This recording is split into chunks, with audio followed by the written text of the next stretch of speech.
The story begins in Afghanistan, where a U.S. Army convoy is stuck on a dusty road.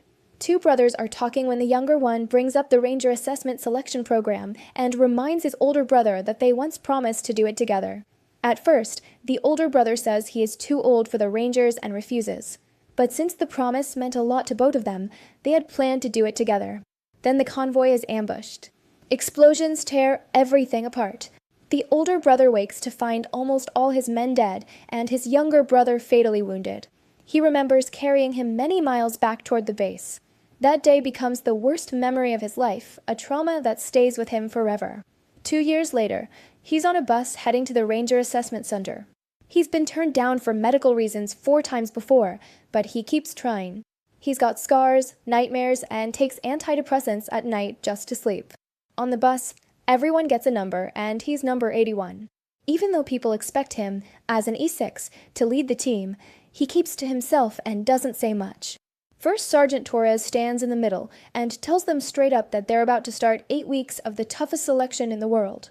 If they make it through, there's a 24-hour simulated mission waiting at the end, the so-called Death March. Finish that, and they'll earn the right to wear the Ranger tab. Weeks of training wear everyone down, and men get dropped every week. 81 keeps outperforming almost everyone. He's strong in hand-to-hand, he runs hard, and he never fails a physical test. Still, he eats alone, keeps to himself, and never really connects with the others. At lunch, the soldiers swap stories and whisper about him. They hear he won a Silver Star and was the only survivor when his squad got ambushed. They learn he carried his brother 10 miles toward the base, but ended up in the hospital while his brother died just 100 yards away. That story spreads fast, some are amazed, others feel uneasy. Curiosity turns into admiration for some, but suspicion for others. Soldier 7 notices 81 taking pills at night and even sees a DFQ tattoo. 81 keeps his past close, like a hand in his pocket. Then a training exercise suddenly drags him back to Afghanistan, and he blacks out during an underwater pool test. They pull him out, do CPR, and he wakes up coughing, gray-faced, while the instructors watch. The sergeants tell him he should retire from the course. It's not his strength they're worried about, it's that he doesn't sleep. They try to push him toward the exit, hoping he'll walk away. But he doesn't. He refuses to quit. They keep him in anyway. Week after week, he grinds through the program and somehow makes it to the final mission. The cadre gathers everyone for the last briefing. The rifles are loaded with blanks, and the squad only has one VHF radio. The mission is simple but tough. Find a crashed aircraft, destroy it, locate a missing pilot, and bring him home. Helicopters drop them deep into a jungle that, at first glance, looks like enemy territory. The officers make it clear, if he wants to be a ranger, he has to lead. So they make him team leader. He looks at the men, sets his watch, and tells them they have 23 hours and 59 minutes to reach the finish line. Then Soldier 7 steps forward, gives a speech, and the team listens. For the first time, something changes. That night, something tears across the sky so fast it sounds like a freight train. The candidates think it's just artillery. By morning, they find a fighter jet down by the river, metals still smoking in the sun. The coordinates in the briefing are off by hundreds of meters. Then the radios go dead. Strange interference scrambles compasses and makes the maps useless. 81 slips off alone to check. The team sets charges and blows the craft, but the explosives do nothing. The wreck stirs, powers up, and rises. It's not a plane. It's a towering machine, alien and terrifying, made of glass, metal, and light. Blue scanning lasers sweep the trees, and anything they touch is gone in an instant. Panic spreads like wildfire. The jungle drags memories of Afghanistan back into 81's mind. The machine moves and kills. One man is impaled on a tree. 7 takes a blast to the leg and goes down. Men die all around them as calmly and suddenly as falling trees. They try to stick together. 81 lunges for the radio, but finds the panel crushed and silent. He watches a soldier crawl, then sees the machine move in and erase him.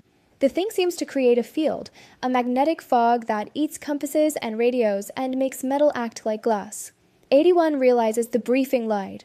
Their target was just an old jet. The real threat came from somewhere beyond their world. They decide to carry 7 in shifts and head for a village 8 kilometers west, hoping to find a relay or some kind of help. Crossing the river turns into a nightmare. 81 swims through the cold water and ties a rope across the current. They try using a zipline to pull the wounded across, but the machine is faster. It blasts the line, and everyone falls into the river. 81 gets pinned under the rope, cuts himself free with blood in his mouth, and dives into the rushing water. He fights the current and swims straight for 7. They all go over the waterfall but somehow make it. Other candidates pull them out and drag them to shore. Downriver, they find tripwires and flares, and then a village that has already been destroyed. The radio tower lies twisted on the ground.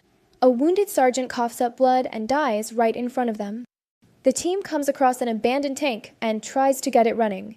The engine won't turn over until 15, a former mechanic, crawls inside and gets it started. They hook the tank up and load 7 into the hatch, hoping it will carry them to safety. A flare tripwire snaps tight, warning them that the machine is close. The tank has no ammo. 15 runs back for rounds, but doesn't make it. The machine shoots him dead. When they fire the rounds he brought, the bullets bounce off like rain on a roof. The machine pounds the road with explosives, and the men die all around in the chaos. The war machine closes in and tears the tank apart. Hands are severed, people are crushed. 44 slumps dead in the driver's seat. Many others are gone. In the wreckage, 81 watches the machine send bright signals into the sky. He finds 7 still alive but bleeding. Rain and mud mix as 81 tries to carry him on his back. The slope and slick ground betray them, and 7 tumbles several times. Exhaustion takes over, and 81 collapses, breaking down and crying. 7 reaches up, coughing, and says he recognized 81 on the bus, that he had known his brother, and that he had been trying to tell him all along. He tells 81 he never gave up, and that trying to finish the mission, even after everything, is not failure. 81 looks up and notices steam venting from the machine. He studies how it breathes, sees vents and seams, and notices a pattern in the way it moves. He finds an angle, a weak spot, a way to stop it. He hides 7 under the wreckage and slips away. Not far off, he finds a small quarry with heavy equipment. There are explosives, a flare gun, a crane, and a remote for a cone crusher. He rigs the explosives and grabs the flare gun. He fires the flare to draw the machine away. It turns and follows the burning light. When it reaches the quarry, the charges go off. The ground shakes beneath it, and the machine topples into the pit. 81 drives the crane and hurls the thing onto the crusher, shoving it down again and again. Crushed stone packs its vents and chokes the machine. Heat builds inside, gears misfire, systems fail, and finally it explodes in a thunder of metal and fire. The combat parts inside blow apart, scattering explosive rounds across the quarry. 81 dives for cover, praying the shrapnel misses. Dawn comes slow, and by morning he's on his feet, tired and muddy, carrying 7 on his shoulders. They limp toward what's left of the base. When they arrive, the place looks like a storm of iron tore through it. The tower is down, the compound is ruined. Medics grab 7 and pull him into a tarp. A burned sergeant tries to speak, but dies before he can finish. Senior officers gather scraps of reports and piece together one terrifying picture. What NASA thought was an asteroid turns out to be hundreds of pods. They're not natural, they're machines from somewhere beyond Earth, and they're not alone. The fighting is spreading. The sergeant major asks how a single man, with no real weapon, managed to stop one of those things. 81 explains, calm and steady, how he studied the vents and choked them with rock. Choke the breath, choke the beast. The sergeant major nods, pins the ranger tab on his chest, and tells him to say a few words. 81 steps forward and speaks simple, hard truths. He doesn't call himself a hero. He remembers the brother he couldn't carry all the way home, and the weight of that memory sits heavy on him. He says he didn't give up, that's enough. The men take it in, like a light suddenly turning on. The story ends as the Rangers climb into choppers. There's no rest, no pause. They lift off into a sky that now carries a war not between nations, but between worlds. Together, they go out to fight what has come down from the stars. Tell me in the comments which moment hit you the hardest, or what you would do if you had to face the machines. If you want more movie recaps like this one, share the video and subscribe for weekly updates. Thanks for watching, and stay tuned for the next recap.